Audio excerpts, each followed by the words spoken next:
नमस्कार, वंदे मातरम। मैं हूँ श्यामगिरी। आप देख रहे हैं हमारा चैनल मुद्दा भारत का। मुद्दा भारत का यानी मुद्दा आपका। आज का हमारा मुद्दा है नारायण रानी साहब और संजय राउत का एक दूसरे पर पलटवार, यानी एक दूसरे पर आरोप प्रत्यारोप। क्या आरोप प्रत्यारोप है, इसी पर हम चर्चा करेंगे हमारे सहयोगी अनिल थत्ते जी से, क्योंकि थत्ते जी की दोनों जो इनके करीब हैं, एकदम नारायण रानी साहब के भी और संजय राउत के भी करीब हैं। और सुबह से देखने में आ रहा है जो सुर्खियाँ जो बनी हुई है, आप भी देख रहे होंगे। क्या लगता है इसका क्या परिणाम है? सर, परिणाम के बारे में बोलने से पहले जी, मैं मेरे दोनों मित्र सर नारायण राणे साहब जब मुख्यमंत्री थे, मेरे ख्याल से 98 में थे, 98 में वो मुख्यमंत्री थे। तब से मैं उनको जानता हूँ जी, पर्सनली। उसके पहले मैं जानता था, मगर वो अलग तौर पे जानता था।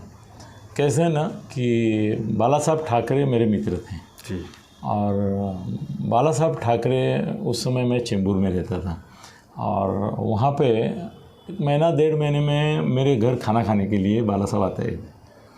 और बाला साहब जब भी मेरे घर आते थे चेंबूर के, तो आजू बाजू के पूरे इलाके में हंगामा मच जाता था। क्यों? क्योंकि मेरा वो तरीका है कि मैं किसी को खाने पे बुलाता हूँ, बड़े आदमी को, तो किसी और बड़े आदमी को मिलवाता हूँ उसको।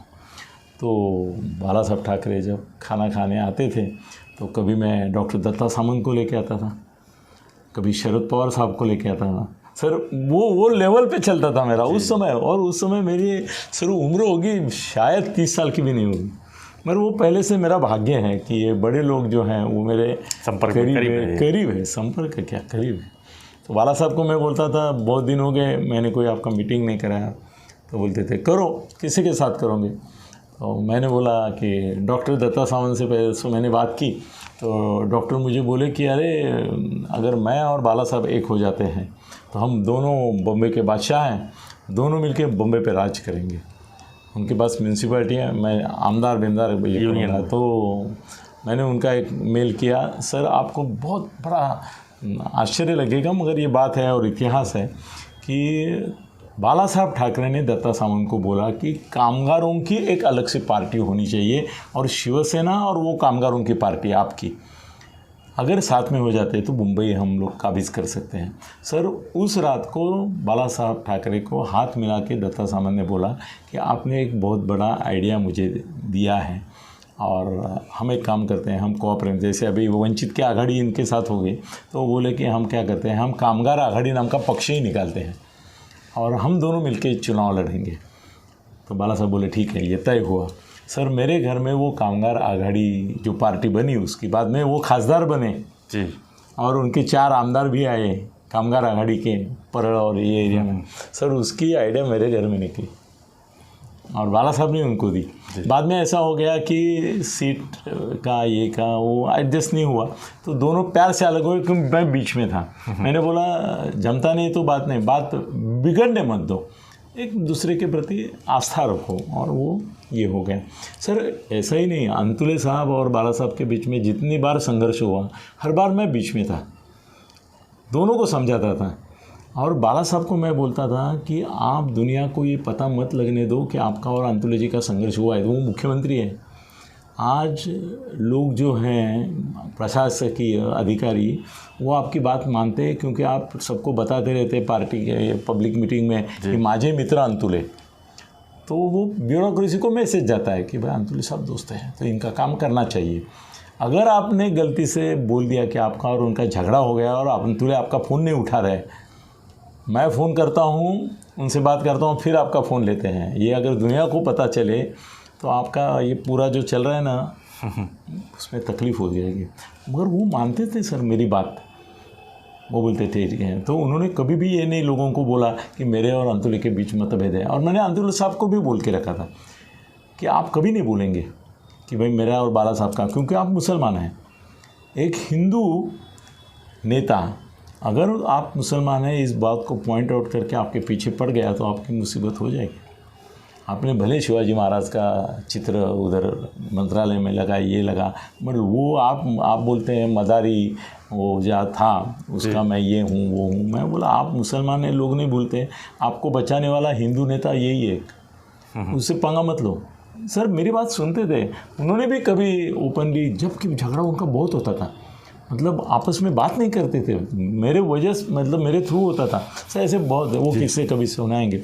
तो सर अभी नारायण राणे साहब और संजय का झगड़ा जब चल रहा है ना, तो मेरे को मेरे पुराने दिन याद आ रहे हैं कि मैंने कितने बड़े बड़े नेताओं के बीच में सुलह करवाई थी, उनसे आपस में ये लड़ाई झगड़े बंद किए थे।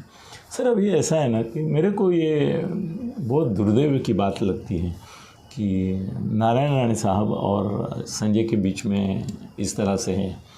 वो बुरा लगने का कारण एक ये है सर, अभी इसमें थोड़ा ऐसा हुआ है कि नारायण राणे साहब से पहले के ज़माने में मेरे मिलना जुलना होता था, अभी नारायण राणे साहब से मेरा संबंध ऑलमोस्ट मतलब दिखाई मैं नितेश मेरा मित्र है अभी जी। मेरे जो एक 5-6 मित्रों की लिस्ट में बनाऊंगा कि ये 5 मेरे मित्र हैं, उसमें जैसे संजय हैं वैसे आज की तारीख में नितेश है, मित्र है, मेरा दोस्त है। और अगर नारायण राणे साहब से मेरी वो लेवल की दोस्ती होती जो पहले बाला साहब और अंतुली साहब और ये सब दत्ता सामंत बड़े लोगों के साथ, तो मैं नारायण राणे साहब के घर जाता था और उनको बोलता था कि राणे साहब आप ऐसे शिखर पे बैठे हैं जी कि उस शिखर को आपको संभालना है, आपको देखना ही नहीं नीचे, आपको सामने देखना है, आपको सामने देखना है। आप वो गरुड़ को क्या बोलते हैं हिंदी में? गरुड़ को, काइट को, हाँ काइट को, चिल नहीं, चिल घार होती है, गरुड़ मेरे ख्याल से हमारे दोस्त लोगों को मालूम, ईगल बोलते हैं ना इंग्लिश में जिसको, हाँ ईगल। ईगल। तो मैं उनको बोलता था कि आप ईगल हैं, आप गरुड़ हैं। जैसे सिंह वन का राजा होता है, जैसे आकाश का राजा होता है गरुड़, तो आप वो पोजीशन में हैं। हमारा ये जो संजय है वो ससाना है। ससाना को क्या बोलते हैं हिंदी में? यार मेरा हिंदी में ये लगा था, वो जो ये ना छोटे छोटे इसके ऊपर ऐसा ऊपर खरगोश घूमता है, ससाना नहीं, वो पंछी होता है सर, वो ऐसा घूमता रहता है, उसकी आंखें ऐसे ऐसे ऐसे, घार नहीं, घार और अलग, चील बोलते हैं उसको, ऐसा घूमता रहता है।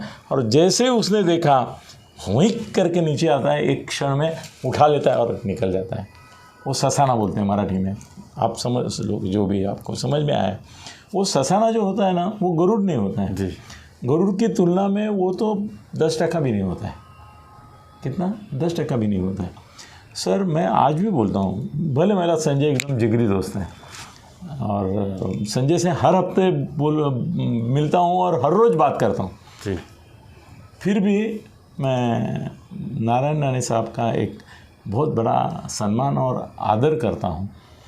और उसकी वजह से बोलूँगा मैं कि भले संजय मेरा मित्र है, मगर मैं उसको ससाने की उपमा दूँगा।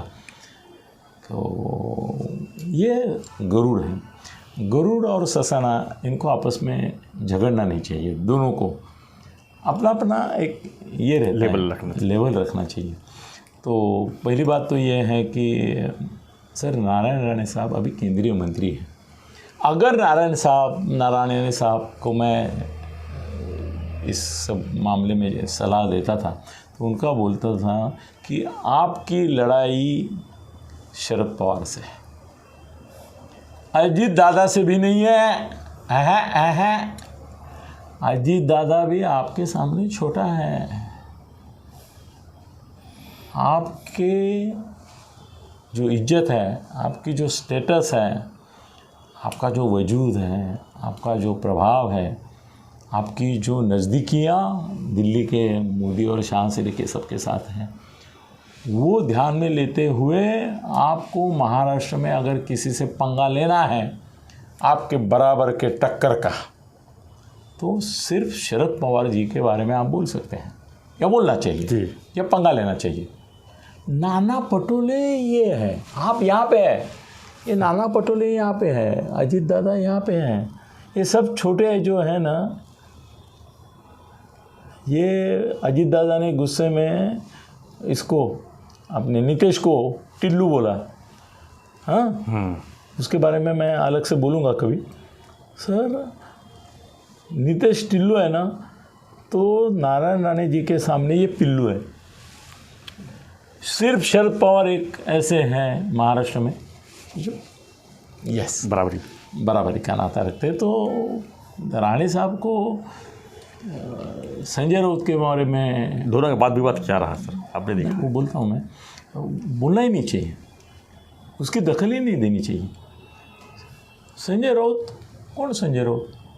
मी नाही ओळखत. हां, तो पत्रकार आहे, तो पगार आहे ना, तो 1 तारखेला पगार घेतो ना याच्याकडून, उद्धवकडून, सामनाचा संपादक म्हणून. तो ना, तो पगारी नोकर आहे. मी मंत्री आहे, मंत्री पगारी नोकराबद्दल बोलत नाही. हे पण नाही बोलायचं, हे पण बोलायची गरज नाही. ते असं बोलले पण ते पण नाही बोलायची गरज. भाई हाथी से टक्कर ले, सिंह से टक्कर ले, शेर से टक्कर ले, वो दूसरे जो ये रहते उनसे नहीं ले. तो पहली बात तो गलत है. नारायण राणे साहब की गलती सबसे बड़ी मैं ये मानूंगा कि वो ऐसे इसमें घुस गए, तो वो गलती है. दूसरी बात यह है कि सर नारायण राणे की मुख्यमंत्री करके जो कारकिर्द रही ना जी सर, महाराष्ट्र में अगर टॉप 5 मुख्यमंत्री हमने चुने, टॉप 5, अब तक 60 साल 1960 में अपने को स्वतंत्रता मिली, महाराष्ट्र की ये हुई, और यशवंतराव चव्हाण, वसंतराव नाईक, शरद पवार, बैरिस्टर अंतुले, ये 4 नाम लिए. सब 5वां नाम अगर मेरे को बोलेंगे कि मुख्यमंत्री के तौर पे किसका लिया जाए तो मैं नारायण राणे साहब का लूँगा. वो टॉप 5 इतना कम पीरियड में. हाँ बस सर 8 महीना रहे वो, मगर 8 महीने में वो 8 साल का काम कर गए. 8 साल का काम कर गए सर. उनको अगर उस समय बीजेपी वालों ने जानबूझकर उनको हराया नहीं होता, उनकी पार्टी को, शिवसेना को, काटा किसने सर? बीजेपी ने उनके आएंगे नहीं ये देखा, और उसके चक्कर में पार्टी का राज ही गया. नहीं तो नारायण राणे को अगर टिकट वाटप में भी बाला साहब फ्री हैंड देते थे, बाला साहब ने वो टिकट वाटप करते समय उद्धव की सुनी. इसलिए ऐसे लोगों को टिकट मिले कि वो चुन के आना मुश्किल होता. अगर नारायण राणे साहब को टिकट का वाटप देते थे सर, सत्ता आती थी 99 अकेले. हाँ, अकेले शिवसेना के आने तक जाती थी. वो दम था उनमें, वो ये था, हौसला था सर. कैसे हुआ कि वो कांग्रेस में जब थे तब भी मंत्री थे सर. एक वीडियो बनाएंगे हम, कांग्रेस, ये शिवसेना और बीजेपी का क्या पहले से लड़ाई चल रही थी इंटरनल. हाँ, वो तो कभी भी बनाएंगे, बिल्कुल बनाएंगे. तो सर कांग्रेस में भी उनकी एक इज्जत थी. अब सोनिया गांधी, राहुल गांधी, इन्होंने भी उनको इज्जत दी. उस समय मैंने प्रभा राव अध्यक्ष थी महाराष्ट्र की, और किसी के थ्रू मेरे उनके अच्छे संबंध थे, उनके यहाँ आना जाना था मेरा. तो उन्होंने मुझे, प्रभा राव जो अध्यक्ष थी, उन्होंने मुझे बोला कि नारायण राणे जैसा मंत्री हमारे पूरे मंत्रिमंडल में नहीं है. मेरा दुर्भाग्य ये है कि जब वो कांग्रेस में आए तब मैं वो पदाधिकारी हूँ कि जिन्होंने सोनिया जी के सामने नारायण राणे साहब को ये बताया कि आपको हम कांग्रेस पार्टी में इसलिए नहीं ले रहे हैं कि आपको मंत्री बनाना है, हम कांग्रेस पार्टी में आपको इसलिए ले रहे हैं कि आपको मुख्यमंत्री बनाना है. कौन बोले? ये प्रभा राव, जो महाराष्ट्र प्रदेश कांग्रेस की अध्यक्षा थी, उसने बोला, मुझे बोला. वो बोली कि नारायण राणे कांग्रेस में आए ना, वो मंत्री बनने नहीं आए थे, वो मुख्यमंत्री बनने आए थे. और वो अगर मुख्यमंत्री होते हैं तो महाराष्ट्र का पूरा कायापालट हो जाएगा. सर ये कॉन्फिडेंस प्रभा राव को था, मगर ऐसा हो गया कि नारायण राणे का प्रॉब्लम ये है कि जैसे ये अभी बोलते हैं उस समय बोले थे कुछ, वो अजीत दादा का और उनका वो साधन में बोलते थे, और वो बोलने में फंस जाते थे. ज़रा गुस्सा हुए नहीं तो बोलते थे. इसलिए दिल्ली में क्या है ना, दिल्ली में क्या होता है, दिल्ली दरबार में चाटुकारी बहुत चलती है और उनको आगे आगे ये करते हैं. वो इसमें ऐसा हो गया कि ये मन की बात बोल देते हैं, और वहाँ मन की बात सुनने की आदत नहीं, उनको धन की बात समझती है, या तो दूसरी समझती है. तो वो उनको नहीं मिला, मगर बाद में ऐसा हो गया कि अभी केंद्रीय मंत्रिमंडल में उनको ले लिया गया। वो क्या है ना, महाराष्ट्र को उद्योग मंत्री करना ये परंपरा हुई है, कितने 5-6 मंत्री हुए वो सब उद्योग मंत्री होते, इसलिए उनको किया गया है। मगर मुझे सर ऐसा अंदेशा है कि अभी जो मंत्रिमंडल की फिर रचना ये जनवरी एंड या फरवरी में होगी, उसमें सर उनको बहुत बड़ा पोर्टफोलियो डिपार्टमेंट दिया जाएगा शायद, क्योंकि आगे चल के जो महाराष्ट्र की रचना होने वाली है उसमें उनका बहुत मराठा नेता, चुनाव भी है सर, लोकसभा हाँ, विधानसभा। चुनाव में मराठा नेता करके उनके बहुत प्रभाव रहेगा, तो उनको अच्छा डिपार्टमेंट दिया जाएगा। अब मेरा मित्र संजय कैसा है ना कि तुझी लढाई तुझी एकनाथ शिंदेशी तुलना होते, फडणवीसशी पण होते। सर संजय की बड़ी बात है सर, संजय की बड़ी बात यह है कि उसकी तुलना किसी छोटे पत्रकार से नहीं की जाती, किसी संपादक से नहीं की जाती है। उसकी तुलना फडणवीस और एकनाथ शिंदे, अजित दादा, हाँ, इनसे की जाती है। तो ऐसा है कि लेवल बी है, हाँ ऐसा बराबर है, लेवल बी। वो ए लेवल पे राणे साहब है, पवार साहब है, तो ये लेवल बी में आता है, सी में बहुत आते हैं। तो संजय को भी चाहिए कि सर कैसे है ना कि ये अंदर की बात आज बता देता हूँ मैं कि शिवसेना में राज ठाकरे, नारायण राणे और संजय राउत, ये लॉबी थी। बाला साहब के ज़माने में भी उस समय की। संजय का दुर्दैव ऐसा है कि उसकी जो लॉबी थी या दोस्तों का एक मंडल था, उसमें नारायण राणे के प्रति संजय के मन में इतना आदर भाव और प्यार था, वो मैंने सुना है, देखा है। इसीलिए सर वो उसके खिलाफ बोलते भी नहीं थे। तो अब क्या दिख रहा है? राणे साहब के खिलाफ बोलता नहीं था वो। अभी पहली बार वो उन्होंने बोला करके अभी इसको बोलना मजबूरी हो गई उसकी कि वो इतना ज़ोर से बोले तो ये इसको बोलना ही है, तो करके बोल रहे। मगर सर संजय के मन में हमेशा राज ठाकरे के प्रति और इनके प्रति बहुत आदर और सम्मान रहा।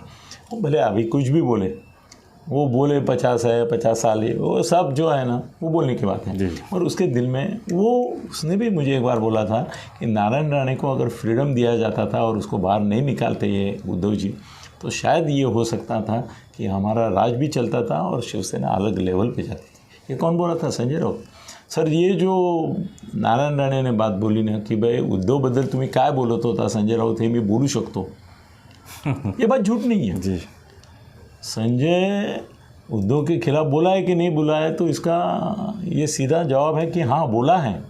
जब उद्धव ने उसके ऊपर कोई अन्याय किया है, ये किया सर, असल में ऐसा है कि भुजबळ, राज ठाकरे, राणे, गणेश नाईक, बाद में एकनाथ शिंदे, ये लिस्ट में संजय राउत नहीं है जिनको उद्धव ने बाहर नहीं ढकेला। यही सबसे बड़ा मिरेकल लगता है मुझे।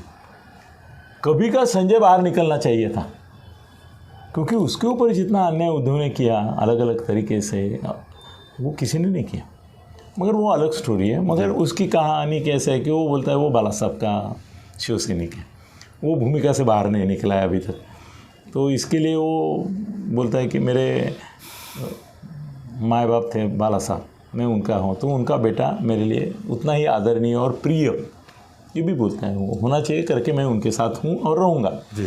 तो अभी ऐसा है कि संजय को भी ना नारायण राणे जी के बारे में नहीं बोलना चाहिए, कितना भी वो बोले ना, रिस्पेक्ट नहीं, रिस्पेक्ट की बड़ी बात ये है सर कि कल हो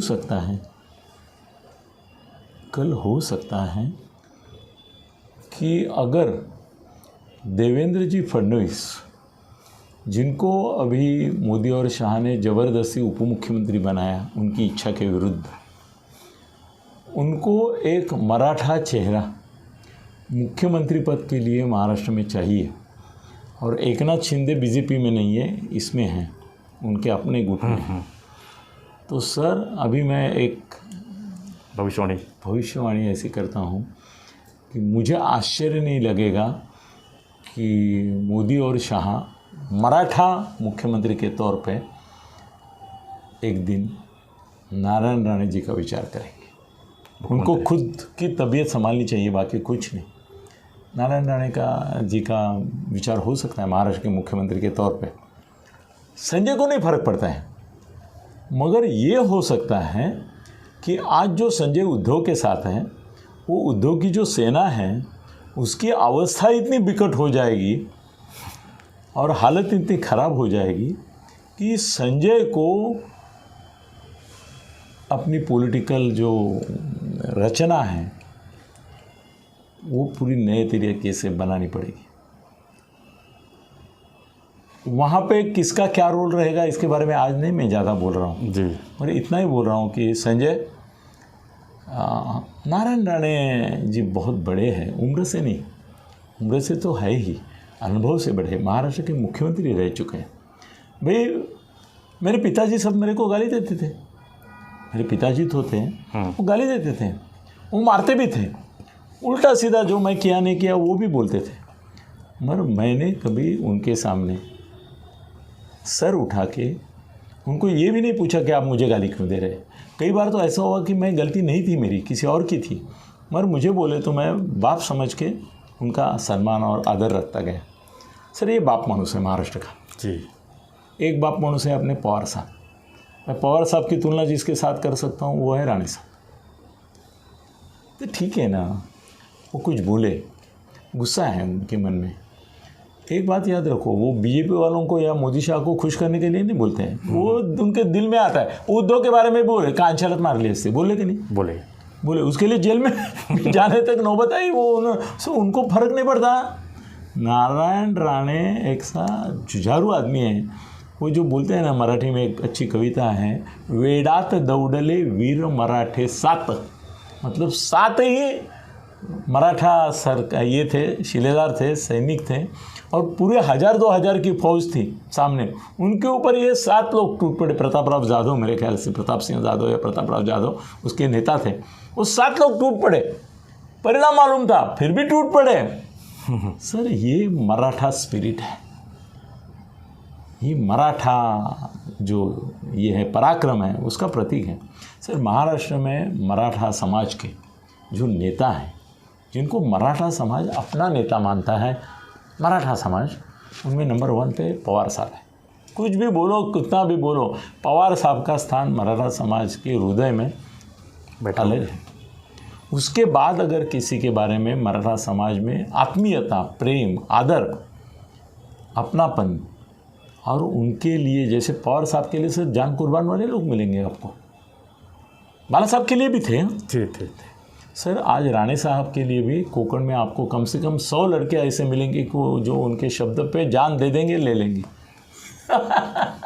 सर नारायण राणे क्या ताकत है, वो उसका अंदाज़ा तभी आएगा जब किसी संघर्ष में आते हैं।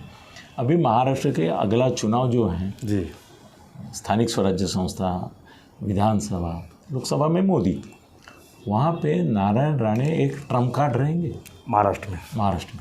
सर संजय अपना दोस्त है, अगर मेरे को संभव होता तो मैं दोनों से मिलके उनका सुलह भी कर देता था, पर अभी मुश्किल है। संजय ने तो अभी बोल ही दिया कि मी कुठला असम याला हे करना नहीं, मतलब मेरे ऊपर कार्ड भी मार दिया उसने।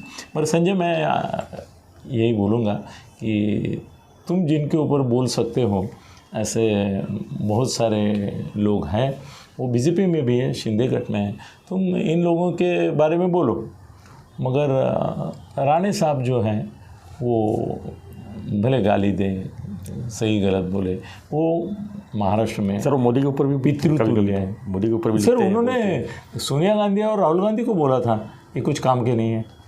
अरे अशोक चौहान मुख्यमंत्री था तो नारायण राणे बोले ये नालायक है। सर वो नारायण राणे साहब है। मैं राउत की बात कर रहा हूँ। नहीं अच्छा, राउत भी बोला था, नहीं राउत तो बोले नहीं, ये भी बोले थे, ये कांग्रेस में थे तो बोले थे। सर उन्होंने तो उनका जब प्रॉब्लम हो गया कांग्रेस वालों के साथ तो उन्होंने बोला ये राहुल गांधी जो उसको अकल नहीं है और सोनिया को कोई समझ नहीं है, ऐसा भी बोला था। वो उनका स्वभाव है सर, वो बाप आदमी है, वो कुछ भी बोले। संजय मैं तुमको सलाह दूंगा, ठीक है कल तुम तो ज्वालामुखी की तरह भड़क उठे थे, मगर मुझे ऐसा लगता है कि महाराष्ट्र के हित में तुम्हारा और नारायण राणे जी का संघर्ष नहीं है, तुम दोनों एक दूसरे को एक्सपोज करो, इसमें महाराष्ट्र का भला नहीं है। देखो संजय की भी अपनी अहमियत है, संजय का भी एक स्थान है, सम्मान है, मान है, और उसकी महाराष्ट्र को ज़रूरत है। सर महाराष्ट्र की अगली पॉलिटिकल जो फेरमांडनी होगी, रीअरेंजमेंट होगी, रीअलाइनमेंट भी होगी, उसमें सर राणे साहब और संजय राउत बड़ी भूमिका निभाएंगे। हो सकता है अलग अलग तरीके से, अलग अलग जगह से, अलग अलग मार्ग से, अलग अलग रचना में रहेंगे, पर ये दोनों को आपस में नहीं लड़ना चाहिए। और दो शेर नहीं बोलता हूँ मैं इसमें, क्योंकि ये शेर हैं, वो नहीं है, मगर इनको नहीं लड़ना चाहिए। नारायण राणे जी को भी अभी संजय के बारे में, भाई उनका बेटा भी नीतीश है, नीलेश है, वो भी बोलते हैं उल्टा सीधा, उनको माफ़ करते हैं कि राणे साहब? करते हैं। वो पब्लिकली नीतीश राणे अगर बोलते हैं तो बोलते हैं मेरा बेटा समझ के, अरे जरा सामूहिक बोल। सर ये आपका ही बेटा है नारायण राणे जी, ये भी आपका ही बेटा है। इसका मन में आपके प्रति कितना प्यार था, वो बोला ना कि मैं इतने दिन तक बोला नहीं, वो क्यों नहीं बोला? आपके बारे में उसके मन में आदर और प्रेम कितना है ये जानने वाला मैं उसका दोस्त हूँ। तो आपको मैं दोनों को बोलूँगा कि इसके आगे चल के आप आपस में मत लड़ो। आपको किससे लड़ना है मालूम है? सर नारायण राणे जी की लड़ाई तो अभी उद्धव से भी है जी, जबकि पवार साहब से होनी चाहिए, वो उद्धव से भी है। वो उद्धव के बारे में, मैं तो बोलता हूँ उद्धव के बारे में भी उनको बोलना नहीं चाहिए, वो तो उनके लायक नहीं है कि वो उद्धव के बारे में बोले। मगर संजय तुमको भी राणे साहब को इस तरह से नहीं बोलना चाहिए। वो जो बोल रहे थे, बोलना की भाई वो वडीलधारा माणूस आहे ते बोलले, मला त्यांच्याबद्दल एवढंच सांगायचं आहे की वो त्यांनी त्यांचा मान राखून घेण्यासाठी संयम बाळगावा, आणि मी पण संयम बाळगेन, कारण हे बरोबर नाही आणि महाराष्ट्राच्या हिताचं नाही। ही दोन ताकदी आहेत, ही एक लेखणीची ताकद आहे आणि ती राजकारणी ताकद आहे। ह्या दोन ताकदी एकमेकाच्या विरुद्ध लढवण्यात महाराष्ट्राचं हित नहीं। बहुत लोग आग में तेल छिड़कने का काम कर रहा है। मैं आज फायर ब्रिगेड लेके आया हूँ, मालूम नहीं मैं आग बुझा पाऊँगा नहीं, मगर दोनों को प्रयास करता हूँ और विनती करता हूँ कि ये आग कब बुझेगी, तो जल्दी ही बुझेगी, ऐसी आशा मैं करता हूँ। धन्यवाद। धन्यवाद तत्ते जी। तो हम चर्चा कर रहे थे नारायण राणे जी और संजय राउत के वाद विवाद के ऊपर। आपको हमारा वीडियो कैसा लगा मैं जरूर कमेंट बॉक्स में लिखिए, और आप इस विषय को क्या मानते हैं इसके बारे में बताइएगा, और हमारा आगे भी देखते रहिए वीडियो अलग अलग एनालिसिस पे। धन्यवाद। जय हिंद, जय महाराष्ट्र।